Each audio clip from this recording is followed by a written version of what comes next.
వాక్యాన్ని చదువుకుందాం. యోవేలు గ్రంథం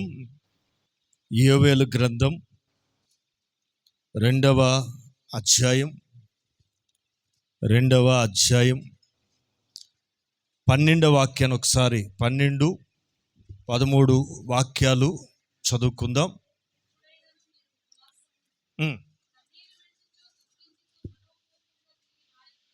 ఇప్పుడైనను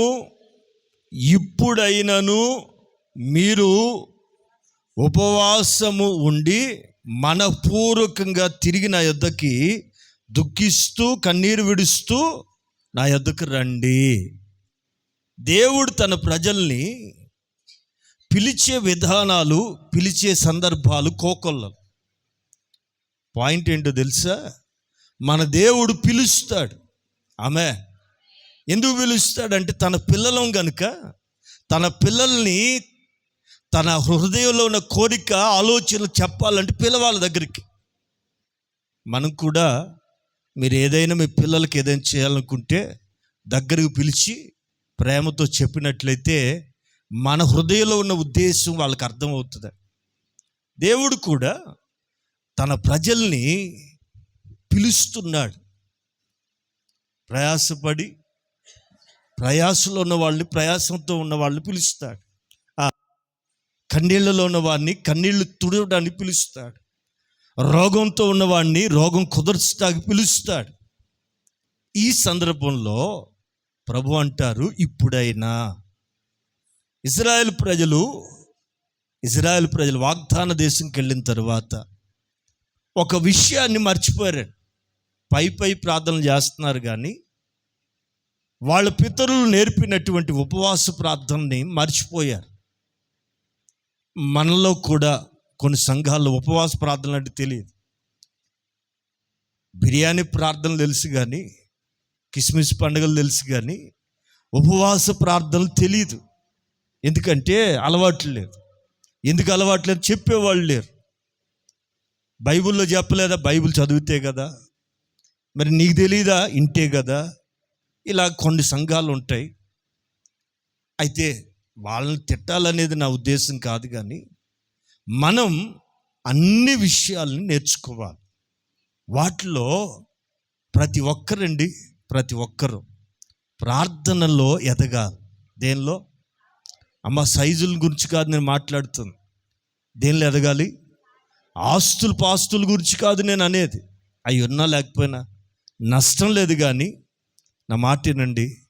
ఒక క్రైస్తవుడికి ఈ అనుభవం ఉండాలి, ఈ అలవాటు ఉండాలి, ఇది తెలిసి ఉండాలి. ఏంటంటే ప్రార్థన.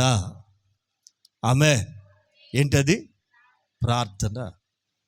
ఏ ప్రార్థన? అసలు ప్రార్థన అంటే ఏంటి? అయ్యా, చిన్నప్పటి నుంచి వింటున్నాం బాబా, ఈ ప్రార్థన అనేది మాకు తెలియదేం కాదు బాబు అని కొంతమంది అంటారు.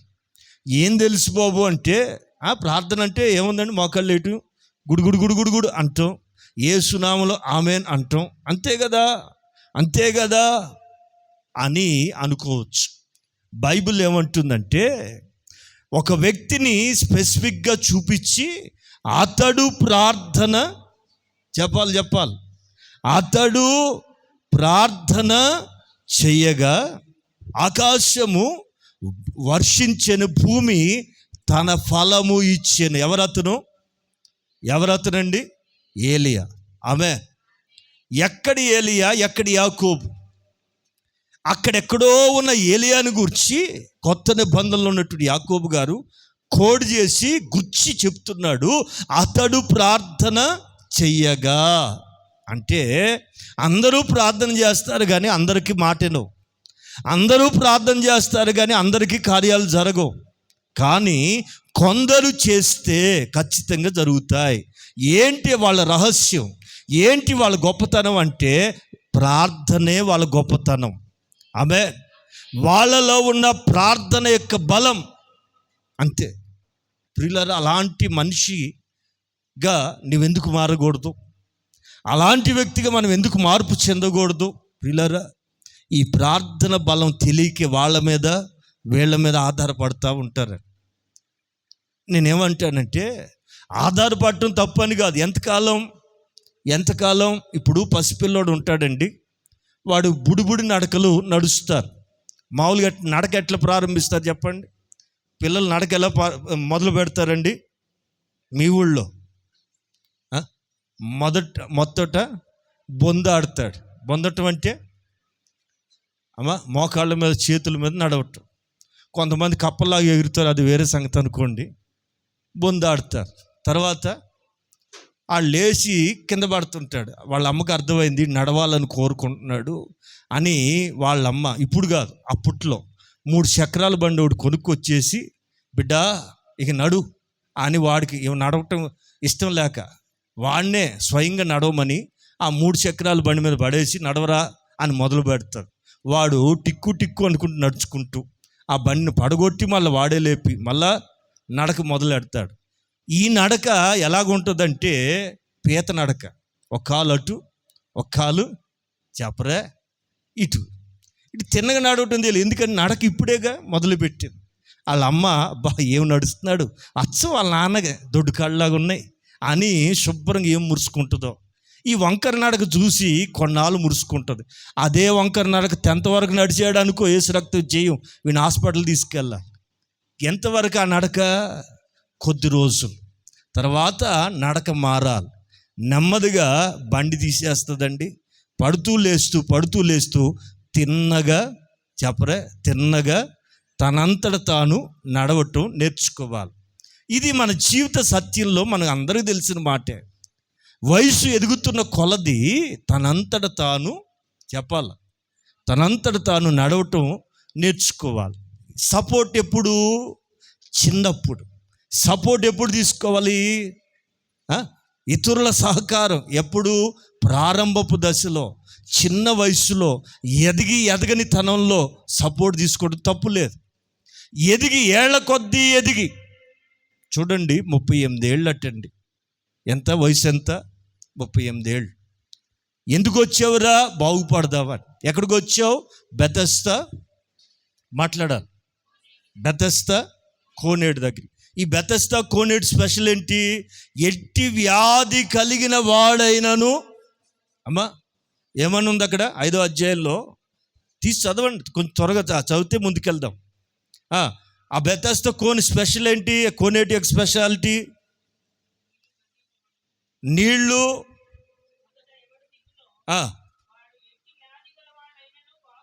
ఏంటది? ఈ కోనేటి యొక్క స్పెషల్, ఆ వాటర్ స్పెషల్ ఏంటంటే, అందులోకి ఏ రోగం కలిగిన వాడైనా దేవదూత వచ్చి నీళ్లు కదిలించినప్పుడు, అనగా దేవదూత ప్రభావం ఆ నీళ్ల మీదకి వెళ్ళినప్పుడు, నీటి అలజడి ఆ నీటి ప్రవాహంలో ఎవరైతే దిగుతారో, వెంటనే దిగుతారో, ఆ నీళ్ళ అలజడి ఆగిపోయే లోపల ఎవరైతే మొదటగా దిగుతారో వాడు ఎట్టి వ్యాధి కలిగిన వాడైనను ఏమవుతాడట? ఏమవుతాడు? రైట్. 38 ఏళ్ళ నుంచి ఎంతోమంది వచ్చి బాగుపడి వెళ్తున్నారు, కానీ వీడు మాత్రం బాగుపడట్ల. ఇతని సంగతి తల్లిదండ్రులు కూడా పట్టించుకోవట్లేదు, అందరూ వదిలేశారు. కానీ ప్రభు అయిన యేసయ్య వెతుక్కుంటూ వెళ్ళి అతను పిలిచి ఏమన్నాడంటే, బాబు స్వస్థ పడ.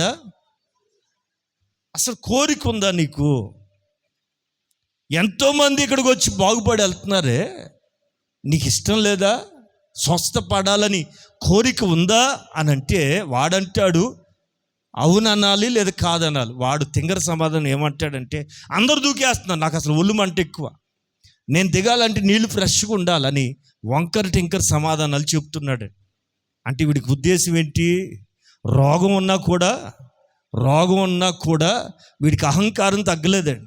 రోగం ఉన్నా కూడా, అందరూ తోసేసినా కూడా వీడికి డిగ్నిటీ తగ్గట్లేదండి. పిల్లరా ఆలోచించేద్దాం. నడక సపోర్ట్ ఎంతకాలం అంటే, ఇదిగో తెలియని వయసులో మనకి ఆధారం లేనప్పుడు, భక్తి అనేది అర్థం కానప్పుడు, ఆ లేత వయసులో సపోర్ట్ తీసుకోవాలి. వయసుకు వచ్చిన వారు ఎలాంటి ఇంద్రియ జ్ఞానాలు కలిగి ఉండాలా? ఎక్కడుంది అది? గలతీ వయసుకు వచ్చిన వాళ్ళు ఎలా ఉండాలి?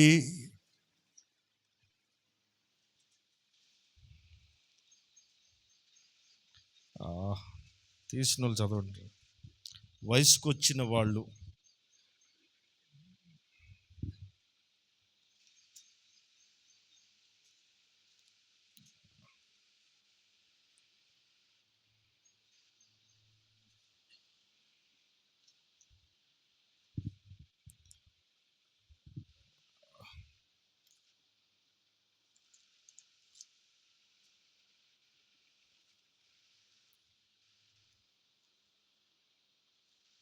దొరకలేదా? వయసుకు వచ్చిన వారు సాధకము చేయబడిన ఇంద్రియములు కలిగి ఉండాలని మాట చదవాలి. అమ్మా ఎక్కడది? హెబ్రీ పత్రిక 5వ అధ్యాయం 5:14. ఒకసారి మాట చదవండి. 5వ అధ్యాయం 14వ వాక్యం. హెబ్రీ పత్రిక అమ్మా ఒక్క నిమిషం 11 నుంచి చదువుతారా?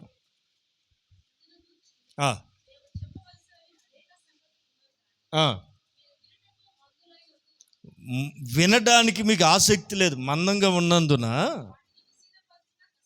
మీకు వివరించి చెప్పడం కష్టం. ఓకే, దేన్ని బట్టి చూస్తే ప్రభువుని నమ్ముకుని ఎంతకాలం, దేవుని తెలుసుకుని ఎంతకాలం, కాలాన్ని బట్టి చూస్తే అది ఇతరులకు చెప్పగలిగినంత అనుభవం ఉండాల్సింది. ఇప్పటికే ఇతరులకు వాక్యం చెప్పగలిగినంత వయస్సు మీకు ఉంది. కాలాన్ని బట్టి చూస్తే మీరు బోధకులై ఉండవలసిన వారు, కానీ ఇంకా మూల ఉపదేశానికే కట్టుబడిపోయారు.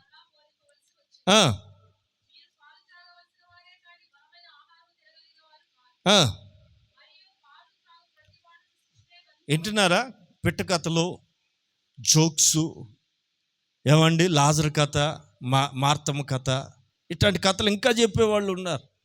ఏది ఆదివారం మహాసభల్లో కూడా ఏ కథలు వింటున్నారండి? దీన్ని ఏమంటారండి? పాలు తాగే వయసు. పాలు ఎవరికి? పసిపిల్లలకి. వయసు వచ్చినోడికి ఏం కావాలా? ఏమండి పాలు కావాలి. తిన్నాక ఏం కావాలి? అమ్మా అన్నం తిన్నాక కొంతమంది డాక్టర్లు ఏం చెప్తున్నారు? జ్వరం తగ్గాలంటే బిడ్డ కాస్త ఇడ్లీ తిని, కాస్త అంత అన్నం తిని లాస్ట్లో పడుకునే ముందు ఎందుకు మళ్ళీ పాలు ఎందుకు? అది అవసరమైనప్పుడు అది తీసుకోవాలా? ఎదిగిన వాళ్ళకి స్ట్రాంగ్ ఫుడ్, బలమైన ఆహారం. అలాగే వయసుకు వచ్చిన వాళ్ళు ఆత్మీయ జీవితంలో వయసు పెరుగుతున్న కొలది ఈ చిన్న చిన్న విషయాలు కాదు, కొంచెం పెద్ద విషయాలు నేర్చుకోవాలా, లోతైన సత్యాలు నేర్చుకోవాలా. ఎంతసేపు మారుమనసు, ఎంతసేపు పాపక్షమాపణ, అంతేనా? మీకు తెలుసా, ఒకసారి దైవజనుడు ఫిలిప్ ఆ సమరయ పట్టణానికి వెళ్ళి వాక్యం ప్రకటించాడు. ఫిలిప్పు సమరయ పట్టణానికి వెళ్ళి వాక్యం చెప్తే విన్న వాళ్ళందరూ కూడా మారు మనసు పొంది బాప్తిసం పొందారు. ఈ సంగతి యెరూషలేములో ఉన్న పేతురు, యోహాను గారులకు తెలిసి ఈ అపోస్తులు అందరూ కలిసి మీరు వెళ్ళి ఆ సమరయ పట్టణానికి, వాళ్ళు రక్షణ సువార్త ఒక్కటే విన్నారు, సంపూర్ణ సువార్త లేదా సంపూర్ణ ఉపదేశం వాళ్ళు వినలేదు, కనుక మీరు వెళ్ళి సంపూర్ణంగా వాక్యం చెప్పిరండి అని పంపించారు. చదువుతారా? ఇది ఇది ఇక్కడే పట్టుకోండి, అక్కడికి వెళ్దాం. ఇది అక్కడే పట్టుకుని అపోస్తుల కార్యాల గ్రంథం 8వ అధ్యాయం 4 నుంచి చకచక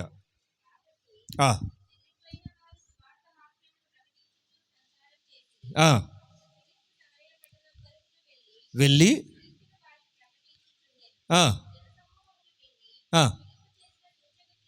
విని చేసిన సూచక క్రియల్ని చూచినందున అతను చెప్పిన మాటల యందు ఏక మనస్సుంచిరి.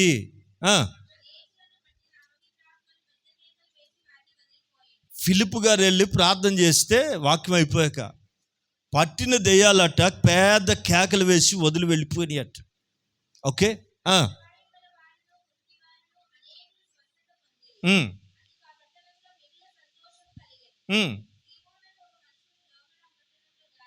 అమ్మ ఒక్క నిమిషం 14 నుంచి చదవండి. సమరయ్య వారు ఏం చేసినారు? వినటం వేరు, అంగీకరించటం వేరండి. అంగీకరించిన వారు బాప్తిసం పొందుతారు, విన్నవాళ్ళు అట్టాగే తిరుగుతూ ఉంటారు. వాక్యం లోపలికి వెళ్ళిందే కానీ పని చేయట్లేదని. ఇప్పుడు మందు ఇంజెక్షన్ ద్వారా పంపిస్తారు, ట్యాబ్లెట్ అయితే లేట్ అవుద్దని ఇంజెక్షన్ చేస్తే త్వరగా రక్తంలోకి వెళ్ళిపోయి రోగం మీద బలం పెంచుకుంటుందని ఇంజెక్షన్ చేస్తారు. ట్యాబ్లెట్ కొన్ని గంటలు పడుతుంది, ఇంజెక్షన్ అయితే కొన్ని నిమిషాల్లో పనిచేస్తుందని ఇంజెక్షన్ త్వరగా పనిచేస్తుందని ఇంజెక్షన్ వేస్తారు. ట్యాబ్లెట్ వేసినా ఇంజెక్షన్ వేసినా ఏం చేయాలి? లోపలికి వెళ్ళి రోగం మీద దాడి చేసి రోగాన్ని తగ్గించాలి. ఒకవేళ మందు రియాక్షన్ అయిందనుకో, ఏసు రక్తం జై ఉబ్బిపోతారు. వింటున్నారండి? మందు లోపలికి వెళ్తే ఖచ్చితంగా ఏం చేస్తుంది? తన పని తను మొదలు పెడుతుంది. అలాగే వాక్యం విన్న వాళ్ళు ఏం చేయాలా? దాన్ని అంగీకరించాలి. ఆమె ఈ సమరీయులు మామూలు కాదండి, భయంకరమైనటువంటి పాపపు జీవితంలో ఉన్నవారు. అందుకే ఆమె పేరే సమరయ్య. ఆమె పేరు చెప్పడానికి కూడా ఒప్పుకోలేదు బైబిల్. ఆ పట్టణం అంతా కూడా అదే మనుషులు, అదే టైప్ మనుషులు అంట. అందుకే ఆ ఊరు వెళ్ళాలంటే, ఆ పట్టణం వెళ్ళాలంటే భయపడిపోయేవాళ్ళు. ఆ ఊరికి ప్రభు వెళ్ళాడు. తర్వాత ఈ ఫిలిప్ కూడా వెళ్ళి వారికి సువార్త ప్రకటిస్తే వినిన వారందరూ కూడా వాక్యాన్ని అంగీకరించారు. ఆమేన్, ఆమేన్. వాళ్ళు ఏం చేశారండి? వాక్యాన్ని అంగీకరించారు. విని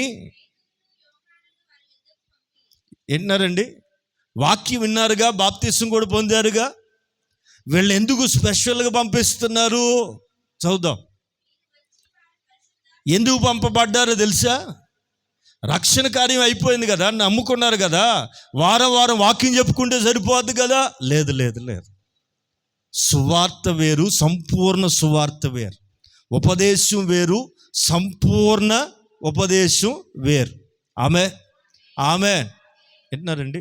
ఇప్పుడు వంట వట్టి నూనెతోనూ తాలింపుతోనూ చేయొచ్చు కూరలు, మరి మిగతా అన్నీ ఎందుకు వేయాలి చెప్పరా?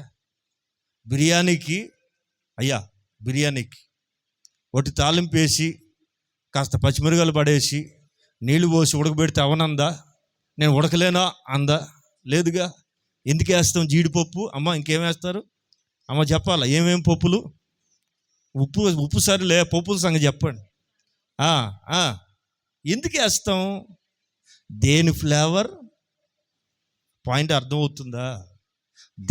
ఒకటిచ్చిన ఫ్లేవర్ మరొకటి ఇవ్వతాం. ఇవన్నీ కలిస్తే సంపూర్ణత. ఆమె కేవలం సువార్త ఒక్కటే కాదు, కేవలం మారు మనసు ఒకటే కాదు, కేవలం బాప్తిసం మాత్రమే కాదు. దీని తరువాత మనం చెందాల్సిన మార్పులు చాలా ఉన్నాయి.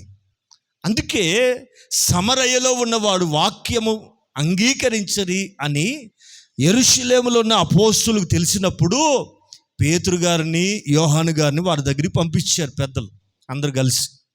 ఈ పేతురు, యోహాను గారు ఈ సమరయ్య పట్టణానికి వచ్చి, బాబు మీరు రక్షించబడ్డారా?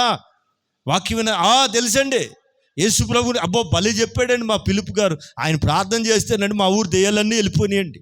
ఇప్పుడు మా ఊరంతా రక్షించబడిందని సాక్ష్యం చెప్పారు. గుడ్, మీరు అందరూ రక్షించబడ్డారా? గుడ్. అయితే మీకు ఒక సంగతి చెప్తా వినండి. ఏంటండి? చదవండి. వాళ్ళు వచ్చిన వెంటనే ఏమని చెప్తున్నారు? చెప్పాలా? ఎవరికి చెప్తున్నారు? అన్యులకు కాదు ఈ మాట, బయట వాళ్ళకి కాదు ఈ మాట. ఆల్రెడీ బాప్తిస్ము కూడా పొంది ఉన్నారు. వాళ్ళతో చెప్పిన మొదటి మాట ఏంటంటే, మీరు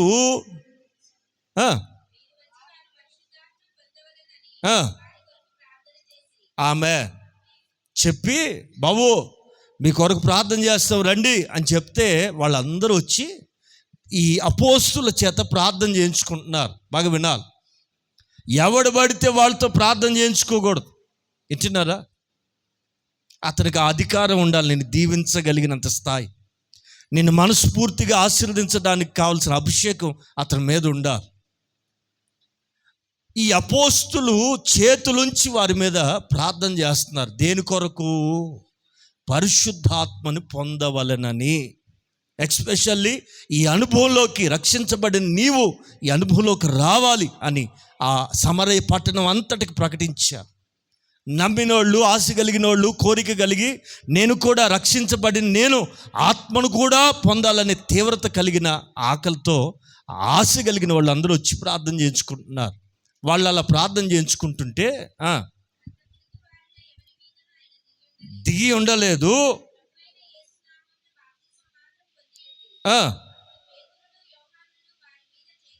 పేతురు గారు, యోహాను గారు వారి మీద చేతులుంచి, ఒక్కొక్కరి మీద చేతులుంచి ప్రార్థన చేస్తూ ఉండగా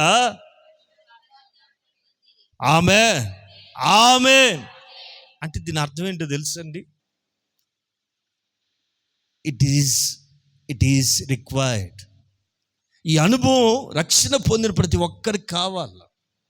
బాప్తిస్మము పొందినంత మాత్రాన అయిపోలేదు, ఇంకా నేర్చుకోవాలని చాలా ఉంది. ఇది ఎదుగుతున్న వాళ్ళకి కావాలి.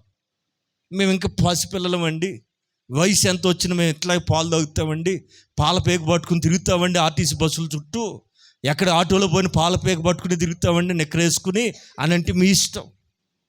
మీ ఇష్టం అండి, మీ ఇష్టాన్ని ఎవడు కాదంటాడు? మీ ఇష్టం.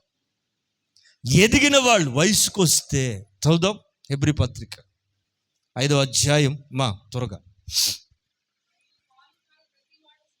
ఇట్లరా పాల బోధ,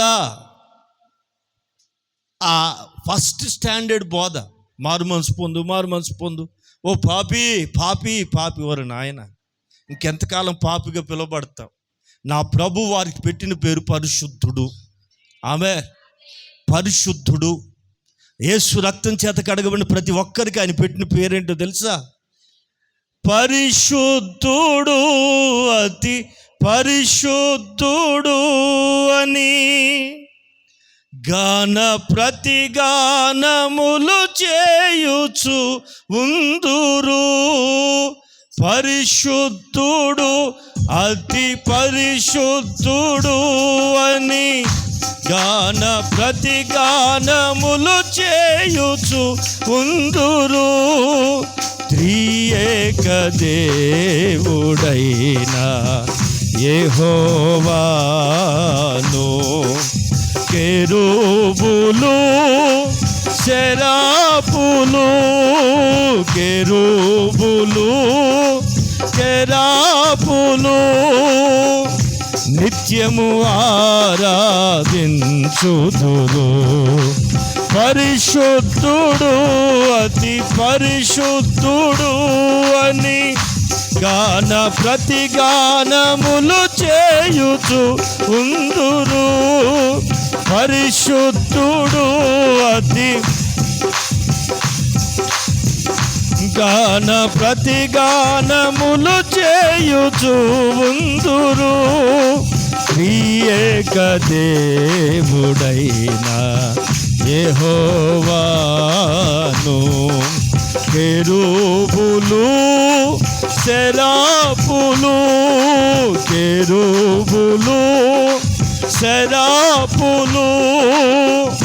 నిత్యము ఆరాధించుదురు.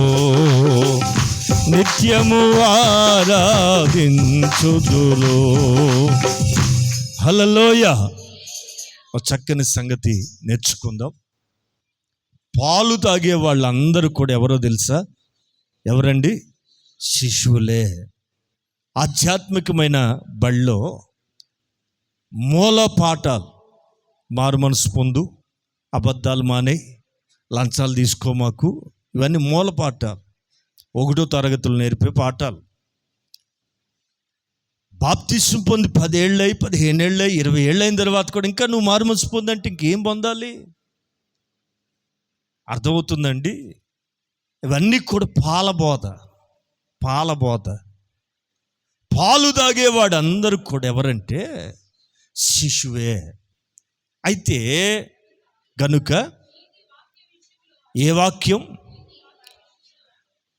యేసు రక్తం నిన్ను నీతిమంతునిగా మార్చింది. ఈ నీతిని నీవు ఎలా ధరించుకోవాలి, ఎలా పొందుకోవాలో, యేసు రక్తం ద్వారా కడగబడిన నీవు నీతిలో ఎలా ఎదగాలో నేర్పించేది నీతి వాక్యం. ఆమె నీతిని గూర్చి చెప్పే వాక్యం. ఓకే, అయితే అది అండర్లైన్. మనకేమొచ్చింది? అందరు చెప్పాల. అది రక్షణ పొందిన నాటి నుంచి లెక్క, బాప్తిస్మం పొందిన నాటి నుంచి లెక్క. అది వయసు పెరుగుతుందండి. బాప్తిస్మం పొంది 2 ఏళ్ళు, 3 ఏళ్ళు, 5 ఏళ్ళు, 10 ఏళ్ళు, 15 ఏళ్ళు, 20 ఏళ్ళు. నీ వయసు ఎంత ఇప్పుడు? 20 ఏళ్ళు. నేను 2000 సంవత్సరంలో రక్షణ పొందాను. ఇప్పుడు నా వయసు ఎంత అనుకుంటున్నారు? 2000 పొందితే ఎంత అండి? 25 ఏళ్ళు. అట్టెట్ట అంతే? 20 లెక్కేరా? 1 నుంచి లెక్క పెడతారు కాదు, 2000 సంవత్సరం నుంచి. 25 ఏళ్ల వయసు తగ్గట్టుగా నేను ప్రవర్తించాలి. ఎక్కడ? ఆత్మీయ స్థితిలో. నువ్వు రక్షించబడింది మొదలుకుని వయసు ఎంత? వయసుకు తగినట్లుగా నడవాలి, వయసుకు తగినట్లుగా నీ ప్రవర్తన ఉండాలి. ప్రియులారా, దైవజనుడు ఏమంటాడంటే, వయసుకు వచ్చిన వాళ్ళు ఎలాగుండాలట? ఏం చేయాలా? Practice, exercise. అభ్యాసం అంటే ఎక్సర్సైజ్. ఏం ఎక్సర్సైజ్ చేయాలా? అభ్యాసము చేత మేలు కీడులను, అది కాదు, జ్ఞానేంద్రియాలు. జ్ఞానేంద్రియాలు అంటే ఏంటో తెలుసా? ఇప్పుడు ఇంగ్లీష్ మీడియం చదివిన వాళ్ళు తెలియదు. జడ్పీ హై స్కూల్ చదివిన వాళ్ళు చెప్పండి ఇప్పుడు. జ్ఞానం, మనిషికి జ్ఞానాన్ని నేర్పించేవి, జ్ఞానాన్ని నేర్పించే ఇంద్రియాలు అంటే అవయవాలు 5: కన్ను, ముక్కు, నోరు, చెవులు, చర్మం. అది స్టాండర్డ్ చదువు. అది ఇప్పుడు ఇంగ్లీష్ మీడియంలో ఒకరు చెప్పండి, ఒకరు చెప్పలేదు. విన్నారా? తెలుసా? రైట్. అబ్బా, ఒప్పుకోవట్లేదండి బాబు. రైట్. జ్ఞానేంద్రియాలు ఏంటండి? 5: చర్మం, చెవులు, ముక్కు, నాలుక, కన్ను. 5 వచ్చినాయా? రైట్. దీన్ని ఆత్మీయతకి అప్లై చేద్దాం. ఈ దేహం దేవునిది. ఆమేన్. ఈ కన్ను, ఈ ముక్కు, ఈ చెవులు, బైబిల్ 5 అవయవాల గురించి రాసుందా లేదా? చెప్పరేమండి వాక్యం తెలిసిన వాళ్ళు. నీ నాలుక, యాకోబు ఏమంటాడు? నాలుక చిన్నదే కానీ కొంపలంటే ఇచ్చేద్దు బాబా, నాలుగు జాగ్రత్త. ఏమనకూడదు? గాంధీ గారి మాట కాదు, బైబిల్ మాట చెప్పండి. చెవులు ఏమనకూడదు? ముసలమ్మ ముచ్చట్లు, వ్యర్థమైన మాటలు వినకూడదు. కళ్ళు, ప్రభు చెప్పారు, నీ కన్ను చెడిందైతే నీ దేహం అంతా కూడా చెడిపోతుంది. ముక్కు, నీ కన్ను తేటగా ఉండిన ఎడల నీ దేహం అంతయు వెలుగుమయమై ఉంటుంది. రైట్. ఇంకేమున్నాయి? నోరు అయిపోయింది, కన్ను అయిపోయింది, చెవి అయిపోయింది, దేహం, ముక్కు. ఇది భలే డేంజర్ అండి. వింటున్నారా? ఏది వాసన వస్తే దాన్ని లాక్కుపోకూడదు, మనం అటు వెళ్ళిపోకూడదండి. ఏది వాసన వస్తే అటు పరిగెత్తకూడదు. వింటున్నారా? ముక్కును కూడా కొంచెం కంట్రోలు పెట్టాలి. మనకి ఏవేవో ఆకర్షిస్తాయి, మనం ఇటు పడితే అటు పెరగకూడదు. వింటున్నారండి ప్రియులారా? ఈ ముక్కు వాసన బట్టి కడుపు ఆత్రపడిపోద్దట. అందుకని ముక్కును బంద్ చేస్తే కడుపు కూడా మాట వింటుందట. ముక్కుని కంట్రోల్ చేయదుముగాక. రైట్. ఇప్పుడు ఏమంటే, వయసుకు వచ్చిన వాళ్ళు అంటే ఆధ్యాత్మికంగా వయసు పెరుగుతున్న వాళ్ళు ఏం కలిగి ఉండాలి? సాధకము చెయ్యబడిన జ్ఞాన ఇంద్రియములు కలిగి ఉండాలా? ఆమేన్. వాక్యం, ఉపదేశం అందరికీ అర్థం కాదండి. విన్నారా? ఈ కట్టుకథలు, పిట్టకథలు అందరికీ అర్థమవుతాయి. ఈ ఉపదేశం, పరిశుద్ధాత్మ బోధ అంటే అందరికి ఎక్కదు. అందరికీ అది ఎక్కదండి. బలమైన ఆహారం. ఏంటది? బలమైన ఆహారం. ఎవరికి తగును? ఎవరు తినగలరు అంటే వయసుకు వచ్చి జ్ఞాన ఇంద్రియాలు ఏంటి? సాధకము చేయబడిన ఏంటది? మంచి, అది మేలు, కీడు, ఏది మంచిదో ఏది కీడో వివేచించగలిగిన ఆ ఆత్మీయ ఇంద్రియాలు కలిగిన వాళ్ళకే ఈ బలమైన ఆహారం తగును. ఆమేన్. వయసుకు వచ్చిన వాళ్ళు ఎలాగుండాలట చెప్పాలి. వయసుకు వచ్చిన వాళ్ళు ఎలాగుండాలా? సాధకము చేయబడిన జ్ఞాన ఇంద్రియములు కలిగి ఉందురుగాక. ఆమేన్. ఇక్కడ ఏం జరిగిందంటే 17వ వాక్యంలో 8వ అధ్యాయం 17 అపోస్తల కార్యాల్లో పేతురు యోహానులు వారి మీద చేతులుంచగా వారు పరిశుద్ధాత్మను పొందిరి. ఆమేన్. ఆత్మ పొందిన దైవజనుని చేత ప్రార్థన చేయించుకోవాలి. ఆత్మాభిషేకం కలిగిన సేవకుడే నీ మీద చేతులుంచి ప్రార్థన చేయడానికి అర్హుడు. అర్థమైందండి? ఈ పేతురు యోహాను గారులు వచ్చి ఈ బాప్తిసు మాత్రమే పొందిన వీళ్ళ మీద చేతులు ఉంచగా వారేం చేసినారట? వారు పరిశుద్ధాత్మను పొందిరి. అపోస్తులు చేతులుంచుట వలన పరిశుద్ధాత్మ అనుగ్రహింపబడుట ఈ గారడి సీమోను చూశాడు. సరే, అది వేరే స్టోరీ. నేను మీతో చెప్పాలనుకుంటున్న మాట ఏంటంటే, వయసుకు వచ్చిన వాళ్ళు, ఈ జ్ఞాన ఇంద్రియాలు కలిగిన వాళ్ళు, అభ్యాసము చేత మేలు కీడులు వివేచించగలిగిన ఇంద్రియాలు కలిగిన వారికి ఇదిగో ఈ విషయాలు కావాలి. ఆమేన్. ఆమేన్. నేను చెప్పే మాట ఏంటంటే, ఇప్పుడైనను విన్నారా? మళ్ళా ఆ వాక్యం దగ్గరికి వెళ్దాం. కొన్ని మంచి విషయాలు చెప్పి ముగిస్తాను. ఇక్కడ ప్రవక్త ఏమంటాడంటే, ప్రభు చెప్పిన మాటని ఇక్కడ రాస్తున్నాడు. ఇప్పుడైనను మీరు ఎలాగా ఉపవాసము ఉండి కన్నీరు విడుస్తూ దుఃఖిస్తూ, ఎట్లా రావాలి? ఉపవాస ప్రార్థన అంటే ఏం చేయాలా? మనస్ఫూర్తిగా రావాలా, మనపూర్వకంగా నా యొద్దకు రండి. 13 మీ దేవుడైన యెహోవా కరుణా వాత్సల్యత కలిగిన దేవుడు, శాంతమూర్తియు అత్యంత కృపగలవాడై ఉండి తాను చెయ్య ఉద్దేశించిన కీడుని గనుక.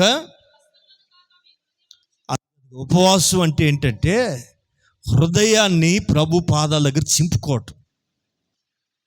అన్నా ఏమైంది నీకు? తేడా కనపడుతున్నావు ఏంటి అని ఏలి అడిగితే ఆమె అంటది కదా, అయ్యా నేను వేరే మనిషిని కాదు బాబు, నా హృదయాన్ని చింపి కుమ్మరిస్తున్న దేవుని దగ్గర. ఆమె హృదయాన్ని కుమ్మరించాలి. హృదయాన్ని, వస్త్రాలు కాదు. ఉపవాసం అంటే కొంతమంది ఈ మధ్య కొత్త ట్రెండ్, అప్పుడెప్పుడో గోను బట్ట కట్టుకోమన్నాడని, అప్పుడెప్పుడో బూడిద పోసుకోమన్నాడు. మన వాళ్ళకి వింతగా విడ్డూరంగా ఎపిసోడ్ల మీద నోరు తెరుచుకుని చూసేస్తున్నారు. ఒక పిచ్చోళ్ళారా, వాక్యం అర్థమైతే సత్యం బోధపడుతుంది. వింటున్నారండి? వింత విషయాలు. యేసు ప్రభు సిలువ ఆయన ఒక్కడికే సాధ్యం. ఆ శ్రమ ఆయనకే అంకితం. డూప్లికేట్ వ్యవహారాలు, వింటున్నారా? డూప్లికేట్ వ్యవహారాలు చేసి జనాల్ని తారుమారు చేస్తున్నారు. మాయలు, గారడీలు. పిల్లరా, యేసయ్య ఒక్కడే సిలువధారి. దాన్ని ఇమిటేట్ చేసేవాడు ఎవడైనా దెయ్యమే. అది దేవుని ఆత్మ కాదు. అది యేసయ్యని ఇమిటేట్ చేసి జనాలను ట్రాక్ అవుట్ చేసేది ఏదైనా సరే అది దురాత్మ మాత్రమే, దేవుని ఆత్మ కాదు. మీరు నిజాన్ని గ్రహించాలి. నా దేవుని పిల్లలారా, ఉపవాసం ఎందుకు ఉండాలి అంటే, ఇశ్రాయేలు ప్రజలు అన్నీ మర్చిపోయారు. అన్నిటికంటే ప్రాముఖ్యంగా ఓ బలమైన అనుభవం ఏంటంటే ఉపవాసం ఉండటం మానేశారు. అందుకని వాళ్ళ పరిస్థితులన్నీ తారుమారైపోయి, ప్రార్థనలో వెనకబడిపోయి, బలహీనమైపోయి, దురవస్థలోకి వెళ్ళిపోతున్న తరుణంలో దేవుని ఆత్మ ప్రేరేపించి చెప్తున్నాడు, ఇప్పుడైనా జరిగిన నష్టం ఏదో పోయింది, ఇప్పటికైనా మీరేం చేయాలంటే ఉపవాసం ఉండి కన్నీరు విడుస్తూ దుఃఖిస్తూ మనపూర్వకంగా ఆయన ఎదుకు రండి. ఆయన ఎవరంటే కరుణా వాత్సల్యము గలవాడు, శాంతమూర్తి అత్యంత కృపగలవాడై ఉండి తాను ఉద్దేశించిన కీడు చెయ్యక మానుతాడు. Amen, amen. కాబట్టి మీ వస్త్రములు గాక హృదయము చింపుకుని ఆయన తట్టు తిరగండి. ఒకవేళ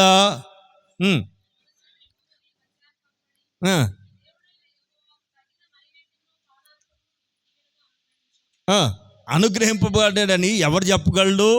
సియోనులో బాకా ఊదుడి, ఉపవాస దినమును ప్రతిష్ఠించుడి, వ్రత దినమును నియమించి ప్రకటన చేయుడి, జనములను సమకూర్చుడి, సమాజ కూటము ప్రతిష్ఠించుడి, పెద్దలను పిలవనంపుడి, చిన్నవారిని స్తన్యపానము చేయి బిడ్డల్ని తోడుకుని రండి. ఎవరెవరు రావాలట? పాలు తాగే పిల్లలు కూడా ఉపవాస ప్రార్థనలు పాల్పొందాలి. ఇది దేవుని వాక్యం. ప్రియులరా, అందరూ రావాలి, అందరూ రావాలి. ఆమేన్, ఆమేన్. ఈ ఉపవాస ప్రార్థనలో పాల్పొందితే ఏం జరుగుద్ది? ఏంటిది? జకర్యా గ్రంథం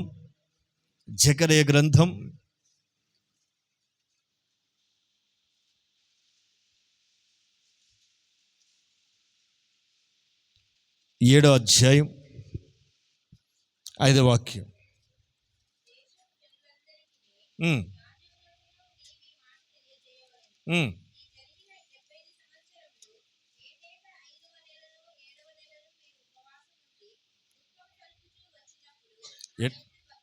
ఐదవ నెలలోను, అమ్మా అండర్లైన్, ఎట్లా ఏం చేయాలట? ఏ నెలలో? సరే, ఎండలని వదిలేసాను అనుకో, మే నెల చచ్చిపోతారని. ఇప్పుడు 7వ నెల చల్లగా ఉంది కదా, చదువురా.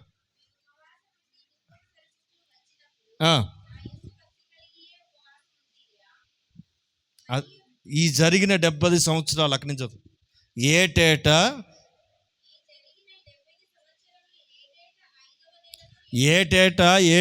ఏ నెలలో చేయాలా? వాళ్ళు చేశారు, మన పితరులు. 5వ నెలలో చేస్తే చచ్చిపోతామండి. అసలు ఎండకే చచ్చిపోతుంటే అందుకని ఎక్స్క్యూజ్ చేసేసి, ఇదిగో చల్లటి నెల. ఏ నెల ఇది? 7వ నెల. అంటే మన నెల చెప్పండి అమ్మా.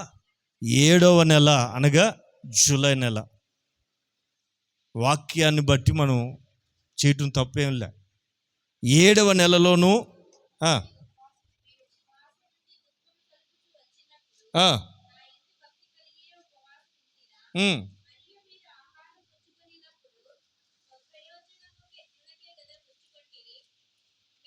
సరే సరే సరే అది అట్లా ఉంచుతాం. అలాగే 8వ అధ్యాయం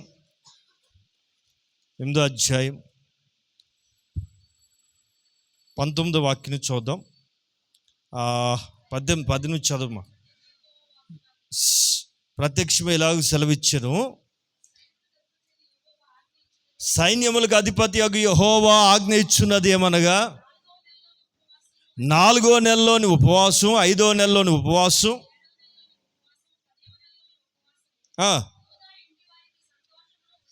ఇయో వాళ్ళు, మనం దీనికి చచ్చిపోతున్నామండి. 4వ నెల, 5వ నెల, 7వ నెల, అమ్మా అది 4 నెలలండి బాబు. విన్నారా? ఈ ఉపవాసాలు వాళ్ళకి ఏం కలుగజేసినాయట? యోధా ఇంటి వారికి సంతోషమును ఉత్సాహమును కలిగించు మనోహరమైన పండుగలాగా ఉన్నాయట. ఆమేన్. ప్రియులారా, నా మాటినండి. ఉపవాసం మీకు ఆరోగ్యం విషయంలో కూడా ఎంతో దోహదపడుతుందండి, ఎంతో మేలు చేస్తుందండి. నిజంగా నా మాటినండి. ఈ ఉపవాస ప్రార్థనలు మిమ్మల్ని ప్రతిష్ఠించుకుని ఇవి మీకు సంతోషాన్ని, ఉత్సాహాన్ని కలుగజేసే మనోహరమైన పండుగలుగా మారునుగాక. ఆమేన్, హల్లెలూయా. ఈ ఉపవాస ప్రార్థన నీకు మనోహరమైన పండుగ. ఇది మనకు నిజమైన పండుగ. క్రిస్మస్ పండుగ, ఈస్టర్ పండుగ ఇవన్నీ అందరూ చేసుకుంటారు. ఇది ఎదిగిన వాళ్ళు చేసుకునే పండుగ. చెప్పండి ఆమేన్. ఏం చెప్పాలో అర్థం కాలేదా? ఆమేన్. ఎదిగిన వాళ్ళు చేసుకునే పండుగ. ఏ పండుగ ఇది? మనోహరమైన పండుగ. ఇది అందరికీ అర్థం కాదు. ఉపవాసాలంటే మనకు పండగ. ఆమేన్. కొందరికి దండగాను కొన్ని, నేను దాని గురించి కాదనేది. మనకివి మనో ఉత్సాహమును సంతోషమును కలుగు చేసే మనోహరమైన పండుగలు. Amen, amen. యెషయా గ్రంథం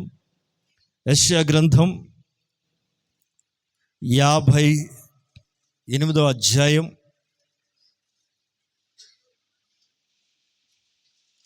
3వ వాక్యం చదువుదాం.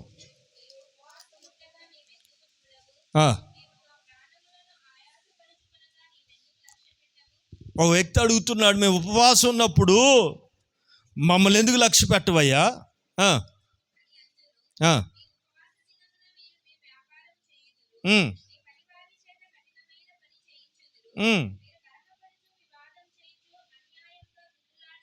ఇక్కడేమో ఉపవాసం ఉంటారు, అక్కడికి వెళ్ళే వాళ్ళేమో రకరకాలుగా మాటలు అంటారు, రకరకాలుగా ఇబ్బంది పెడతారు. అసలు ఇలాంటి ఉపవాసం నాకు ఇష్టమా అంటాడు దేవుడు. మరి నీకే ఉపవాసం కావాలి బాబు అంటే చదువున్నాను 4వ వాక్యం, రెండోది మీ కంఠధ్వని అజ్జోదు.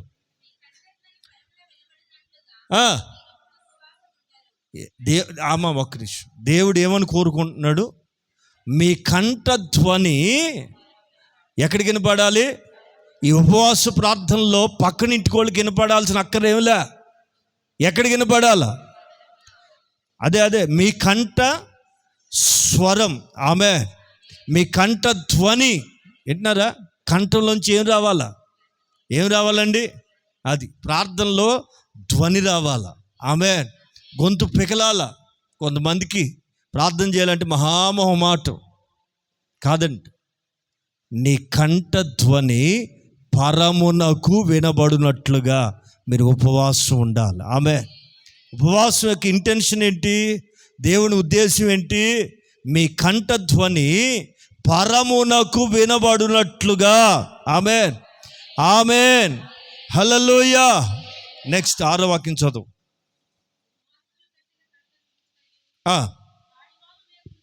దుర్మార్గులు నీకు కట్టిన కట్లు విప్పడానికి, కాడిమానును మేకులు తీయటానికి, బంధింపబడిన వానిని విడిపించుటయు, ప్రతి కాడి విరుగొట్టుటయు నేను ఏర్పరచుకొనిన ఉపవాసం. ఆమె నేను ఏర్పరచుకున్నటువంటి ఉపవాసం. ఆమె ఈ ఉపవాస ప్రార్థనలో నీ కంఠధ్వని ఎక్కడికి వినపడాలి? పరమునకు వినబడాలి. ఆమె హల్లెలూయా. యేసు ప్రభు కూడా శిష్యులతో ఒక చక్కని అనుభవాన్ని నేర్పుతున్నారు. మత్తయి సువార్త 6వ అధ్యాయం 16-17 వాక్యాలు చదువుదాం.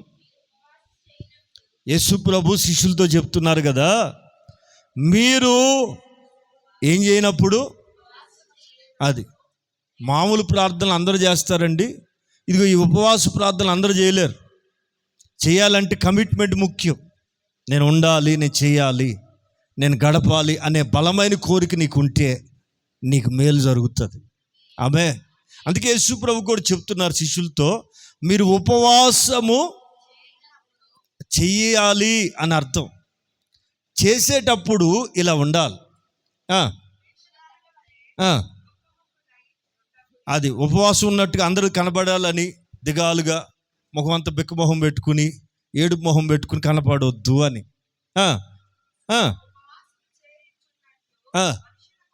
మనుషులకి కనబడకూడదు.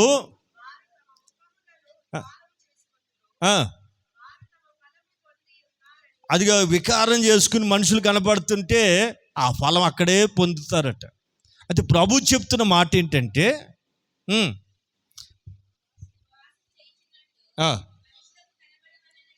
కాక 17వ వాక్యం, రహస్యమందున్న నీ తండ్రికి కనబడునట్లుగా.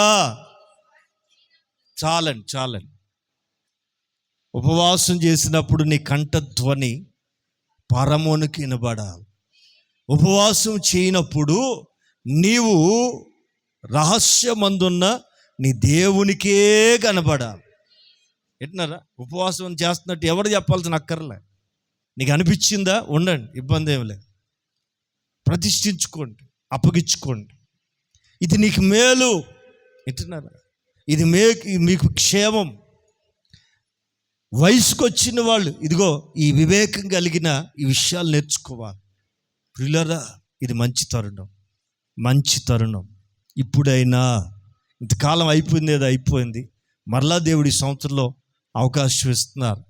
రహస్యమందున్న నీ దేవుడు నీకు ప్రతిఫలం ఇచ్చున్నట్లుగా మీరు ఇప్పుడు ఉపవాసం ఉండాలి. ఆమె ఉపవాసం ఎందుకు ఉండాలి?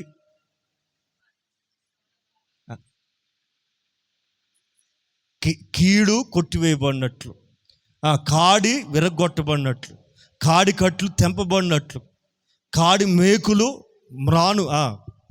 మేకులు విప్పబడినట్లుగా, ఏమండి, కట్టబడిన కట్లు విప్పబడినట్లుగా ఈ ఉపవాస ప్రార్థనలు ఏం జరుగుద్దో తెలుసా? మామూలు ప్రార్థన వేరు, ఉపవాస ప్రార్థన వేరండి. యేసు ప్రభు కూడా అపవాది చేత శోధించబడ్డాడు. ఎప్పుడంటే 40 దినాలు ఉపవాసం ఉన్నప్పుడు. అపవాదిని ఎదుర్కోవటానికి యేసు ప్రభుకు కూడా, ఆయన సర్వాధికారం కలిగిన వాడైనప్పటికీ ఈ భూమి మీద ఉన్నాడు గనుక, భూమి మీద ఉన్న ఒక మానవుడి వలె ఆయన దేన్ని ఆశ్రయించాల్సి వచ్చిందంటే, ఇదిగో 40 దినాల ఉపవాస ప్రార్థన యొక్క బలాన్ని ఆశ్రయించాల్సి వచ్చింది. దీన్ని బట్టి మనం నేర్చుకోవాల్సిన పాఠం ఏంటంటే, ప్రతిష్ఠించుకుని ప్రార్థన గడపగలిగితే నీ ఆత్మ బలాన్ని పొందుతుంది, నీ ఆత్మ స్థితి మారిపోతుందండి. నీవు చూడండి, యేసు ప్రభువారు మరి 40 దినాల ఉపవాస ప్రార్థన తర్వాత అక్కడ రాస్తుంది లూకా సువార్తలో, ఆత్మ ఏ బలం? ఒక్క మాట చదవండి. లూకా సువార్త తీసి చదవండి 4:14. ఆత్మబలముతో ఎప్పుడు ఉపవాస ప్రార్థన ముగించిన వెంటనే యేసు ప్రభు ఏ బలంతో తిరిగి వెళ్తున్నాడండి? ఆమె ప్రార్థన వల్ల కలిగే బలం. ప్రియులారా, ఈ ఉపవాస ప్రార్థన రహస్యమందున్న నీ తండ్రి నీకు ప్రతిఫలమిచ్చే ప్రార్థన. కట్లు తెంపబడతాయి, మానులు తెంపబడతాయి, మేకులు పేకిలించబడతాయి. అది ప్రభు కోరుకుంటున్నారు. కంఠధ్వని పరమునకు వినబడినట్లుగా నువ్వు ప్రార్థన చేయగలిగితే ఆ ప్రార్థన నీకు క్షేమాన్ని కలుగు చేస్తుంది. ఆ బలమైన ప్రార్థన కట్లను విప్పుతుంది. ఆ బలమైన ప్రార్థన తెంపగలుగుతుంది. చూడండి, ఎస్తేరమ్మ ప్రతిష్ఠించుకుని యూదులందరి క్షేమం కొరకు మరి 3 దినాలు అందరూ కలిసి ప్రార్థన చేస్తే ఏం జరిగిందండి? ఎవడైతే మరణ శాసనాన్ని చట్టాలు రాసిపెట్టాడో, ఏ ఉరికొయ్య ఎవరి కొరకైతే సిద్ధపరిచారో అతను చూస్తూ ఉండగానే ఎవరైతే సిద్ధపరిచారో వాడే ఆ ఉరికొయ్యకి వేలాడడం జరిగింది. ఇదన్నీ కూడా చరిత్రలో జరిగిన సంభవాలు. నీకు విరోధంగా లేచిన వాళ్ళు ఎవరైనా సరే నీ కళ్ళ ముందే వారి పతనాన్ని చూడాలంటే, నీ శత్రువు నిన్ను వేధిస్తూ వెంటబడుతున్న సమస్య ఏదైనా సరే నీ కళ్ళ ముందు పటాపంచుకోవాలంటే ఖచ్చితంగా నా మాటినండి, ఈ 40 దినాలు ఈ ప్రార్థనలు ఏకీభించండి. తప్పకుండా ఆ ఉపవాస ప్రార్థన యొక్క మహిమ ప్రభావం మీలో కార్యాలు చేయునుగాక. ఉపవాస ప్రార్థన యొక్క బలము చేత మనము తిరిగి నూతన దినాల్లోకి ప్రవేశించుదుముగాక. దేవుడి మాటలు మన వెనుకల్లో ఆశీర్వదించునుగాక. ఆమేన్.